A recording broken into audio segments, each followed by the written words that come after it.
Hello friends, the reading capsule पर आप सभी का स्वागत है। क्या कभी आपने सोचा है कि एक साधारण इंसान अचानक इतना बदल कैसे जाता है? कैसे उसकी आंखों में एक अजीब सी शांति आ जाती है? कैसे उसकी मौजूदगी ही जवाब बन जाती है? कभी आपने किसी ऐसे व्यक्ति के साथ समय बिताया है जिसकी संगति में बैठे रहना ही अपने आप में ध्यान बन जाए, जिसके पास कोई उपदेश नहीं है लेकिन फिर भी उसकी मौन उपस्थिति आपकी पूरी सोच को झकझोर देती है? अगर हाँ, तो आप उस अनुभव के करीब हैं जिसे ओशो अपनी किताब गुरु प्रताप साध की संगति में बेहद खूबसूरती से उजागर करते हैं। आज हम उसी रहस्य से पर्दा उठाएंगे, जानेंगे कि गुरु की उपस्थिति क्यों जरूरी है, संगति कैसे साधक के भीतर क्रांति ला सकती है और साधना का असली अर्थ क्या है। वीडियो को अंत तक जरूर देखिएगा, क्योंकि यह सिर्फ एक किताब का सार नहीं बल्कि आपके भीतर के सवालों की गहराई से टकराने वाला अनुभव बनने वाला है। अध्याय 1, गुरु का प्रताप, मौन की ऊर्जा। ओशो पहले अध्याय में सबसे मूलभूत प्रश्न उठाते हैं। गुरु क्या है? वे स्पष्ट करते हैं कि गुरु केवल ज्ञान देने वाला व्यक्ति नहीं है। गुरु वह होता है जो अज्ञान को जला देने की क्षमता रखता है। गुरु कोई व्यक्ति नहीं है बल्कि एक उपस्थिति है, एक ऐसी चेतना जो तुम्हारे भीतर की सोई हुई आत्मा को जगा देती है। ओशो कहते हैं कि गुरु शब्द का अर्थ अक्सर लोग गलत समझ लेते हैं। लोग सोचते हैं कि जो पढ़ाता है वही गुरु है, लेकिन ओशो के अनुसार गुरु वह नहीं जो सिखाता है। गुरु वह है जो तुम्हारे भीतर जो पहले से है उसे प्रकट कर देता है, जो तुम्हारे भीतर की नींद को तोड़ता है। यहाँ ओशो जोर देते हैं कि गुरु के साथ रहना किसी स्कूल या क्लास का हिस्सा नहीं है, ये जीवन का गहरा अनुभव है। गुरु के पास बैठना यानी उसकी ऊर्जा में स्नान करना, उसके मौन में उतरना, उसकी आंखों में झांकना और अपने होने के केंद्र को छू लेना। वे कहते हैं कि शब्दों से नहीं, गुरु की मौन उपस्थिति से साधक को असली मार्गदर्शन मिलता है, क्योंकि शब्द सीमित होते हैं, मौन असीम होता है। गुरु का मौन उसके ज्ञान से कहीं ज्यादा शक्तिशाली होता है। ओशो यह भी कहते हैं कि सच्चा गुरु कभी किसी पर निर्भर नहीं बनाता, वह बार बार साधक को उसकी स्वतंत्रता की ओर धकेलता है, क्योंकि गुरु का काम है साधक को स्वयं का गुरु बना देना। यदि कोई गुरु आपको हमेशा अपने पीछे चलाता रहे तो वह गुरु नहीं है, वह व्यापारी है। इस अध्याय में ओशो ध्यान दिलाते हैं कि गुरु को चुनना कोई बाहरी फैसला नहीं होता, ये एक भीतरी अनुभूति होती है। जब साधक भीतर से तैयार होता है तब गुरु प्रकट होता है। यह मिलन संयोग नहीं होता, यह आपकी चेतना की तैयारी का परिणाम होता है। गुरु मिल जाए और आप उसकी संगति में जागना शुरू कर दो तो जीवन पूरी तरह बदल जाता है। हर चीज में एक नई रोशनी उतरने लगती है, आपका देखने का तरीका बदल जाता है और यही परिवर्तन साधना का पहला संकेत होता है। ओशो कहते हैं कि गुरु की संगति से ही साधक की साधना शुरू होती है। लेकिन क्या गुरु के बिना भी आत्मबोध संभव है? क्या कोई अकेले ही सच्चाई तक पहुंच सकता है? इस सवाल का गहरा उत्तर अगले अध्याय में मिलेगा, जहां ओशो बताते हैं कि साधना अकेले कितनी संभव है और गुरु की भूमिका उसमें कितनी अनिवार्य है। अध्याय 2, साध की संगति, मौन से मिलन तक। ओशो इस अध्याय की शुरुआत एक बहुत ही सरल लेकिन गहरे सवाल से करते हैं। साधना क्या है और साध की संगति का उसमें क्या महत्व है? वे बताते हैं कि साधना कोई क्रिया नहीं है, यह कोई विधि नियम या अभ्यास भर नहीं है। साधना का असली अर्थ है स्वयं को खो देना, अपने झूठे मैं से बाहर आना और उस मौन में प्रवेश करना जहां केवल शुद्ध अस्तित्व शेष रह जाता है। यहाँ ओशो एक महत्वपूर्ण अंतर को स्पष्ट करते हैं। एकांत और संगति के बीच लोग सोचते हैं कि साधना का मतलब अकेले रहना है, लेकिन ओशो कहते हैं कि सच्चा अकेलापन तब घटता है जब आप किसी ऐसे की संगति में होते हैं जो स्वयं मौन में डूबा है। यानी साधक को शुरुआत में एक ऐसे व्यक्ति की संगति चाहिए जो स्वयं शून्य में प्रवेश कर चुका हो, जो किसी विचार में नहीं जीता, जो केवल उपस्थित है। ओशो बार बार यह दोहराते हैं कि साधक जब गुरु के पास बैठता है तो गुरु उसे कुछ सिखाता नहीं, बल्कि गुरु के साथ बैठते बैठते साधक में कुछ टूटने लगता है। वह अहंकार, वह विचार, वह द्वंद्व जो अब तक साधक को घेरे हुए थे धीरे धीरे गिरने लगते हैं। यह गिरना ही असली साधना है, और यह गिरना तभी होता है जब आप संगति में मौन को अनुभव करने लगते हैं। ओशो एक रोचक उदाहरण देते हैं। वे कहते हैं कि जैसे लोहे की छड़ को आग के पास रख दो तो वह भी जलने लगती है, ठीक वैसे ही जब साधक गुरु की ऊर्जा के पास आता है तो वह भी तपने लगता है, उसकी चेतना गर्म होने लगती है, वह जीवित हो जाता है। वे यह भी बताते हैं कि साध की संगति का अर्थ यह नहीं कि गुरु को पकड़ लिया जाए या उसकी पूजा की जाए, बल्कि इसका मतलब है उसके निकट बैठकर अपने भीतर जो चल रहा है उसे देखना गुरु कोई लक्ष्य नहीं है। वो एक दर्पण है जिसमें देखकर साधक खुद को पहचानता है। यह अध्याय उस बिंदु पर खत्म होता है जहां ओशो एक बहुत मौलिक बात कहते हैं। वे कहते हैं कि संगति में रहकर साधक को यह एहसास होता है कि सच्चा गुरु कभी कुछ देने नहीं आता, वह सब छीनने आता है। आपका झूठा ज्ञान, आपकी धारणाएं, आपका अहंकार, आपकी धारण की हुई पहचानें, गुरु सब हर लेता है। और जब आप खाली हो जाते हैं तभी सच्ची साधना शुरू होती है। ओशो ने कहा कि गुरु कुछ नहीं देता, वह खाली कर देता है। लेकिन क्या साधक वाकई तैयार होता है सब कुछ छोड़ने के लिए? क्या हर कोई इस खालीपन को सह सकता है, या फिर कुछ लोग सिर्फ शब्दों से चिपके रह जाते हैं? इसका उत्तर जानने के लिए अगले अध्याय में आइए, जहां ओशो यह उजागर करेंगे कि साधना में डर कहां से आता है और गुरु उसे कैसे तोड़ता है।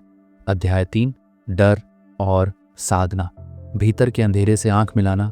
इस अध्याय में ओशो एक ऐसी सच्चाई को सामने रखते हैं जिससे अधिकतर साधक अनजान होते हैं या जानबूझकर अनदेखा करते हैं। वह है साधना में उठने वाला डर। ओशो कहते हैं कि जैसे ही साधक गुरु की संगति में आता है और भीतर उतरने लगता है तो सबसे पहले उसे अपने ही अंधकार से सामना होता है। और यही वह क्षण होता है जहां साधक अक्सर भाग जाता है, क्योंकि उसने जीवन में कभी अपने भीतर की परछाइयों को देखा ही नहीं था। सारा जीवन उसने बाहर ही बाहर देखा, और जैसे ही आंख भीतर जाती है तो वहां उसे अपने अहंकार, क्रोध, वासना, भय, लोभ और हजारों तरह की अधूरी इच्छाएं दिखाई देने लगती हैं। ओशो इसे आध्यात्मिक यात्रा की पहली और सबसे जरूरी चुनौती मानते हैं। वे कहते हैं कि अगर साधक इस डर के आगे रुक गया तो वह कभी आगे नहीं बढ़ पाएगा, उसकी साधना वहीं ठहर जाएगी। गुरु की संगति उस समय सबसे निर्णायक हो जाती है, क्योंकि गुरु न तो डर को छिपाता है न ही उसे दूर करता है। वह बस साधक का हाथ पकड़कर उसे उसके भीतर की अंधेरी गुफा में ले जाता है और साथ कहता है, देखो डरो मत। ओशो साफ करते हैं कि यह डर बाहर की दुनिया से नहीं है, यह अपने भीतर के खोखलेपन से है। यह डर इस बात का है कि जो मैं अब तक समझता था वह झूठ निकलेगा। और जब यह डर सामने आता है तो साधक को लगता है कि सब कुछ खो जाएगा। लेकिन ओशो कहते हैं यही वह मोड़ है जहां अगर साधक टिक जाए तो वे अपने भीतर के झूठे ढांचे को गिरते हुए देख सकता है। और जब यह ढांचा गिरता है तो भीतर से सच्चा मौन प्रकट होता है। इस अध्याय में ओशो ये भी समझाते हैं कि गुरु इस प्रक्रिया में कोई सहारा नहीं देता, वह बचाने नहीं आता, क्योंकि सच्चा गुरु जानता है जब तक साधक खुद अपने भय को नहीं देखेगा वह कभी भी उसके पार नहीं जा सकेगा। गुरु का काम डर को मिटाना नहीं, बल्कि तुम्हें इतना सजग बनाना है कि तुम खुद देख सको कि डर एक भ्रम है। यह देखने का बल ही साधना का पहला फल है। यह अध्याय हमें उस कठिन सच्चाई से मिलवाता है कि साधना कोई सुखद अनुभव नहीं होती। शुरुआत में वह भीतर के तमस से गुजरने का साहस मांगती है, और अगर साधक इस डर को पार कर जाए तो वही डर अंततः उसकी मुक्ति बनता है। ओशो कहते हैं कि डर को देखने के बाद ही साधक सच्चे मौन में उतर सकता है। लेकिन क्या यह मौन सिर्फ भीतर की शांति है या इसके भी पार कुछ है? क्या मौन ही अंत है या अभी भी कोई अगला कदम बचा है? इस रहस्य से पर्दा अगला अध्याय उठाएगा, जहां ओशो मौन के उस रहस्य को खोलते हैं जो केवल चुप्पी नहीं बल्कि एक जीवित शक्ति बन जाता है। अध्याय 4, मौन शांति नहीं शक्ति है। पुस्तक गुरु प्रताप साध की संगति, लेखक ओशो। इस अध्याय में ओशो साधना की उस अवस्था को खोलते हैं जहां साधक डर के पार पहुंच चुका होता है। अब वह भीतर एक नई तरह की शांति अनुभव करता है। लेकिन ओशो तुरंत इस भ्रांति को भी तोड़ते हैं कि मौन केवल शांति है। वे कहते हैं कि मौन कोई नकारात्मक शून्यता नहीं, यह चेतना की सबसे सघन और जीवंत अवस्था है। ओशो के अनुसार जब साधक भीतर मौन में उतरता है तो सबसे पहले उसे लगता है कि वह चुप है, मन शांत हो गया है, विचार रुक गए हैं। लेकिन यह मौन का सिर्फ पहला स्तर होता है। असली मौन वहां से शुरू होता है जहां साधक को एहसास होता है कि यह चुप्पी नहीं बल्कि एक जलती हुई उपस्थिति है, एक ऐसी ऊर्जा जो न तो देखी जा सकती है न मापी जा सकती है, लेकिन उसका प्रभाव चारों ओर फैलता है। ओशो यहाँ यह भी कहते हैं कि यही मौन गुरु की असली भाषा है। गुरु साधक से शब्दों में बहुत कम बात करता है, उसका असली संवाद इस मौन के माध्यम से होता है। और जब साधक तैयार होता है तो वह इस मौन को सुनने लगता है। ये सुनना किसी कान से नहीं होता, ये एक आंतरिक संवेदना से होता है। गुरु की आंखों से, उसके स्पर्श से, उसकी उपस्थिति से जो ऊर्जा निकलती है वह साधक के मौन को जगाती है और वहां से सच्चा संवाद शुरू होता है। ओशो इसे मौन की सबसे ऊंची अवस्था कहते हैं, जहां मौन केवल एक स्थिति नहीं बल्कि एक क्रिया बन जाता है। ये वह मौन है जो दूसरों को भी छू सकता है, जो साधक के चारों ओर वातावरण को बदल सकता है। यहाँ मौन केवल साधना का अंत नहीं, ये जीवन की नई शुरुआत बन जाता है। ओशो एक सुंदर बात कहते हैं कि जैसे तेज धूप में कोई चीज छाया नहीं छोड़ सकती, वैसे ही मौन की पूर्ण उपस्थिति में अज्ञान छिप नहीं सकता। यह मौन जला देता है, उजागर कर देता है, और यही उसकी शक्ति है। इस अध्याय में ओशो हमें चेताते हैं कि मौन को केवल मानसिक चुप्पी न समझें। यह भीतर की एक गति है जो जागरूकता से चलती है। यह वह मौन है जिसमें साधक अपनी पहचान खो देता है और अस्तित्व से एक हो जाता है। अब एक सवाल, अगर मौन ही गुरु की असली भाषा है तो क्या गुरु के बिना साधक इस मौन तक पहुंच सकता है? क्या मौन भी किसी के माध्यम की मांग करता है, या यह अपने आप भी घट सकता है? इसका उत्तर ओशो अगले अध्याय में देते हैं, जहां वे यह उजागर करते हैं कि गुरु की आवश्यकता कहां तक है और कहां वह भी पीछे हट जाता है। अध्याय 5, गुरु की भूमिका। साथ कब तक और कहां तक? इस अध्याय में ओशो एक अत्यंत महत्वपूर्ण प्रश्न से शुरुआत करते हैं। गुरु की आवश्यकता क्या स्थायी है? क्या साधक जीवन भर गुरु के सहारे ही चलेगा, या कोई ऐसा बिंदु आता है जहां गुरु भी पीछे हट जाता है? ओशो कहते हैं कि गुरु का कार्य स्थायी सहारा बनना नहीं है, उसका काम है साधक को उसके स्वयं के केंद्र तक पहुंचाना। गुरु एक सेतु है, लेकिन नदी पार करते ही सेतु की कोई आवश्यकता नहीं रह जाती। सेतु से चिपक जाना यात्रा को रोक देना है। वे यह स्पष्ट करते हैं कि गुरु कोई पराधीनता नहीं बनाता, वह साधक को स्वतंत्रता की ओर धकेलता है। अगर कोई गुरु आपको जीवन भर अपने पीछे बनाए रखना चाहता है तो वह सच्चा गुरु नहीं है। गुरु का सच्चा प्रेम तभी प्रकट होता है जब वह साधक को खुद की आंखें दे देता है और फिर उसे अकेले चलने की शक्ति देता है। ओशो एक अत्यंत मार्मिक दृश्य की कल्पना कराते हैं।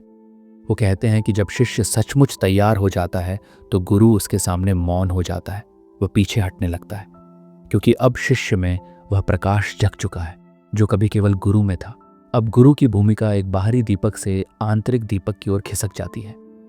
इस अध्याय में ओशो यह भी समझाते हैं कि बहुत से लोग इसी मोड़ पर गुरु से चिपक जाते हैं। उन्हें डर लगता है कि अगर गुरु चला गया तो क्या होगा, लेकिन ओशो कहते हैं कि यही परीक्षा की घड़ी होती है। अब अगर शिष्य साहस दिखाता है तो वह पाता है कि गुरु कहीं गया नहीं है, वह अब भीतर उतर गया है। गुरु अब उसकी आत्मा का हिस्सा बन गया है, उसकी चेतना का स्वरूप बन गया है। ओशो बार बार कहते हैं कि गुरु का काम साधक के भीतर का गुरु जगाना है, और जब वो जाग जाए तो बाहर वाला गुरु अदृश्य हो सकता है, लेकिन उसका प्रताप अब भीतर चलता रहता है। अब साधक स्वयं अपना दीपक बन चुका होता है। ओशो यह भी समझाते हैं कि यह बिंदु बहुत नाजुक होता है, क्योंकि यही वह समय होता है जब अहंकार फिर से लौटने की कोशिश करता है।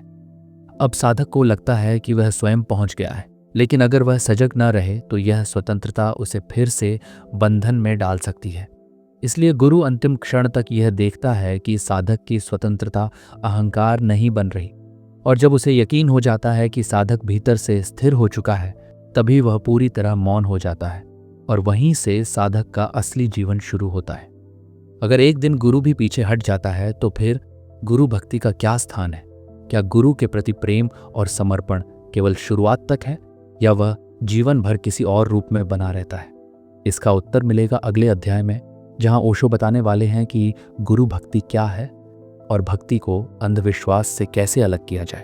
अध्याय 6, गुरु भक्ति, समर्पण या अंधविश्वास। इस अध्याय में ओशो एक बेहद गहरे और प्रचलित विषय की तह में उतरते हैं, गुरु भक्ति। लेकिन ओशो की शैली हमेशा की तरह पारंपरिक नहीं बल्कि क्रांतिकारी है। वे सबसे पहले यह स्पष्ट करते हैं कि भक्ति शब्द का अर्थ समय के साथ विकृत हो गया है। आज भक्ति का मतलब बन गया है आंख मूंद कर मानना, लेकिन ओशो कहते हैं कि ऐसी भक्ति आस्था नहीं, अंधविश्वास है। ओशो बताते हैं कि गुरु भक्ति का असली अर्थ है समर्पण, लेकिन यह समर्पण शरीर का नहीं, विचारों का नहीं, व्यक्तित्व का नहीं, बल्कि अहंकार का समर्पण है। गुरु के प्रति प्रेम में जब साधक अपने मैं को छोड़ देता है, तब असली भक्ति का जन्म होता है। वे कहते हैं कि सच्ची भक्ति कोई प्रदर्शन नहीं है, ये कोई परंपरा या आडंबर नहीं है, ये भीतर की एक मौन क्रांति है, जहां साधक अब गुरु से नहीं बल्कि उसके मौन से जुड़ गया होता है। ओशो जोर देकर कहते हैं कि गुरु की पूजा करना, उसकी मूर्तियां बनाना, उसके कपड़े या पद चिन्हों को चूमना, ये सब शुरुआत की स्थितियां हो सकती हैं, लेकिन अगर साधक वहीं अटक गया तो यह भक्ति नहीं, एक मानसिक गुलामी बन जाती है। ओशो इसे बहुत स्पष्ट रूप से कहते हैं, गुरु को पूज्य बनाना आसान है, लेकिन उसे समझना कठिन है। और जब तक साधक गुरु को केवल एक चमत्कारी व्यक्ति मानता रहेगा, वह उसकी चेतना को छू नहीं पाएगा। इस अध्याय में वे एक गहरे अनुभव की ओर इशारा करते हैं। जब साधक की गुरु भक्ति प्रगाढ़ होती है तो उसमें दो चीजें घटती हैं।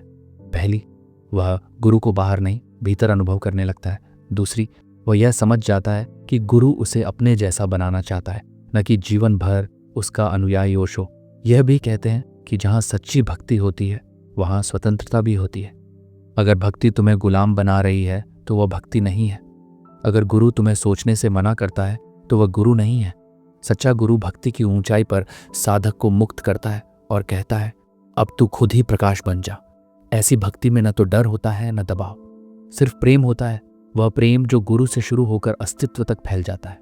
अगर गुरु भक्ति का चरम बिंदु मुक्ति है तो फिर क्या भक्ति और ध्यान एक ही रास्ते के दो नाम हैं, या ये दो अलग अलग मार्ग हैं?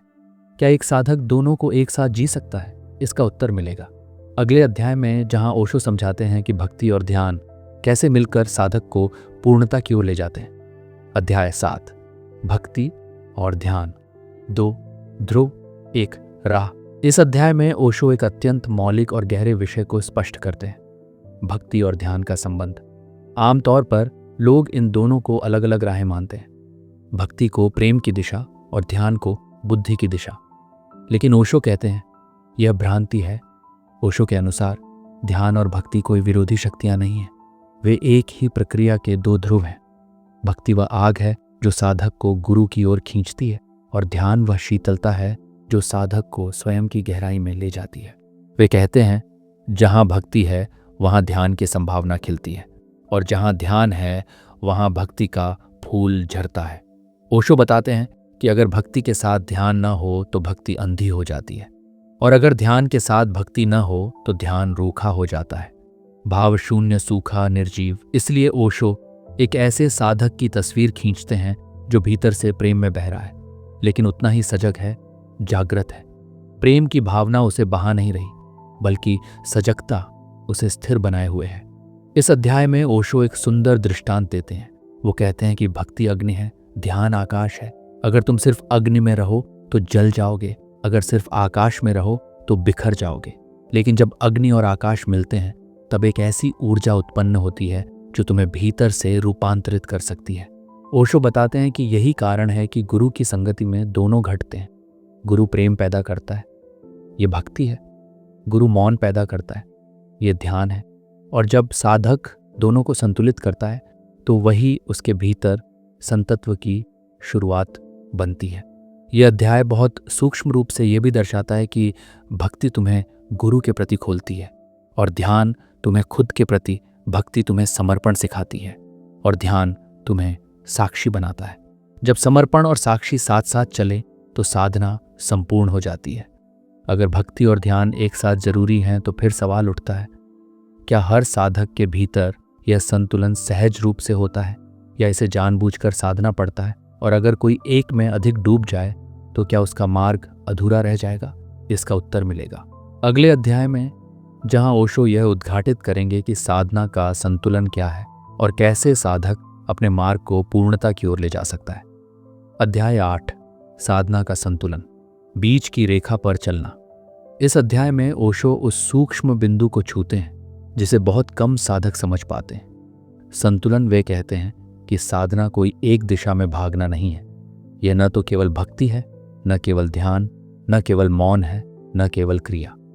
ये इन सब के बीच की एक अदृश्य रेखा पर चलने की कला है। ओशो समझाते हैं कि मनुष्य का स्वभाव एक ओर झुकाव का है। कोई पूरी तरह भावना में डूब जाता है, वह भक्ति की तरफ भाग जाता है। कोई पूरी तरह बौद्धिक हो जाता है, वह ध्यान या ज्ञान की तरफ झुक जाता है। लेकिन झुकाव का मतलब है असंतुलन, और असंतुलन साधना को अधूरा छोड़ देता है। वे कहते हैं साधना एक तरह का भीतर का योग है जहां विपरीत शक्तियों का समन्वय होता है। जैसे दिन और रात मिलकर जीवन को संभव बनाते हैं, वैसे ही ध्यान और भक्ति, गुरु और स्वक्रिया और मौन, इन सब का संतुलित संगम ही आत्मिक विकास की जमीन बनाता है। ओशो यह भी स्पष्ट करते हैं कि यह संतुलन बाहर से नहीं आता, कोई गुरु इसे थमा नहीं सकता, ये साधक को स्वयं खोजना होता है और यही साधना की असली तपस्या है। एक भी पक्ष पर अधिक जोर देना संपूर्णता को खो देना है। उदाहरण के तौर पर अगर कोई व्यक्ति केवल ध्यान करता है लेकिन उसमें प्रेम नहीं है तो वह एक यंत्रवत साधक बन सकता है, निर्जीव, ठंडा, सूखा। वहीं अगर कोई केवल प्रेम करता है लेकिन उसमें जागरूकता नहीं है तो वह एक अंधा अनुयायी बन सकता है, भावनाओं में डूबा लेकिन दिशाहीन। ओशो कहते हैं, ध्यान तुम्हारी रीढ़ है और भक्ति तुम्हारा हृदय। सिर्फ रीढ़ से तुम खड़े तो रह सकते हो लेकिन बिना हृदय के तुम जीवित नहीं हो, और सिर्फ हृदय से तुम प्रेम कर सकते हो लेकिन बिना रीढ़ के तुम टिक नहीं सकते। साधक को संतुलन साधना होगा और यह संतुलन स्थिर नहीं होता, ये एक जीवंत गतिशीलता है। हर क्षण उसे देखना होगा कि वह किसी एक छोर की ओर खिसक तो नहीं गया।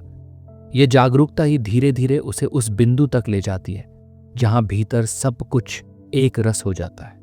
कोई विरोध नहीं, कोई झुकाव नहीं, सिर्फ मौन में गहराई और प्रेम में बहाव। अगर साधना का मार्ग इतना सूक्ष्म है तो अगला बड़ा प्रश्न यह उठता है, क्या सभी साधकों को एक ही मार्ग अपनाना चाहिए या हर किसी की साधना उसकी प्रवृत्ति के अनुसार भिन्न होनी चाहिए? क्या साधना का कोई व्यक्तिगत प्रारूप भी होता है? इसका उत्तर मिलेगा अगले अध्याय में, जहां ओशो बताएंगे कि हर व्यक्ति का मार्ग कैसे अद्वितीय होता है और गुरु उस निजी राह को कैसे प्रकट करता है। अध्याय 9, साधना का स्वरूप। हर साधक की राह अलग क्यों होती है? इस अध्याय में ओशो साधना के उस पहलू पर प्रकाश डालते हैं जिसे समझे बिना अधिकांश साधक दूसरों की नकल करते रह जाते हैं। क्या सबका मार्ग एक जैसा होता है? ओशो स्पष्ट करते हैं कि अध्यात्म में कोई रेडीमेड रास्ता नहीं होता। जिस तरह हर व्यक्ति की उंगलियों के निशान अलग होते हैं, वैसे ही हर साधक का आंतरिक स्वभाव भी भिन्न होता है और साधना को उसी भिन्नता के अनुसार ढलना होता है। वे कहते हैं, सत्य एक हो सकता है लेकिन उसे पाने के मार्ग असंख्य हो सकते हैं। यहाँ गुरु की भूमिका अत्यंत महत्वपूर्ण हो जाती है। गुरु साधक को देखकर यह नहीं बताता कि क्या सही है, बल्कि यह देखता है कि उस खास व्यक्ति के लिए क्या अनुकूल है। इस अध्याय में ओशो बताते हैं कि किसी एक पथ को लेकर जिद करना, जैसे केवल ध्यान या केवल मंत्र या केवल मौन या आत्मा के साथ, हिंसा है, क्योंकि आप अपने भीतर के स्वरूप को नजरअंदाज कर रहे हैं। हो सकता है कोई साधक संगीत से जल्दी उतर जाए, मौन में किसी को मौन बिल्कुल बोझ लगे, किसी को गुरु भक्ति की धारा बहा ले जाए तो किसी को अकेले बैठकर ध्यान करना सबसे सहज लगे।